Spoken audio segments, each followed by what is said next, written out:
ياسمين الخطيب لجماهير النادي الأهلي: فرحتنا حلال وعزيزة دي تبقى خالتك.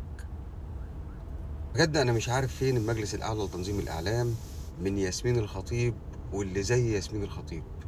ياسمين الخطيب دي قالوا عليها مذيعة وإعلامية، وما عندهاش بربع جنيه ما يؤهلها إن هي تبقى مذيعة وإعلامية. كلنا شفنا قبل كده كلامها وتصريحاتها عن ضياء العوضي رحمة الله عليه وعن مراته. أيا ما كان بنتفق بنختلف معاه، اسلوبها في الكلام مستفز. ونناشد الهيئة العامة لتنظيم الاعلام بجد، القنوات اللي بتأجر هوا المفروض تتحط تحت الرقابة. مش كل واحدة توفر معاها 5-6 آلاف جنيه تروح تشتري هوا او تشتري ساعة هوا تطلع تقرفنا. والله العظيم في مذيعات ما انزل الله بهم من سلطان، ولا علم ولا دراية ولا مؤهلات ولا اي حاجة، حتى مخارج الالفاظ زفت. تعمل بقى ايه الباشمهندسة؟ تروح تشتري ساعة هوا في اي قناة وتطلع ترازي فينا. ربنا يرحمنا. تحياتي.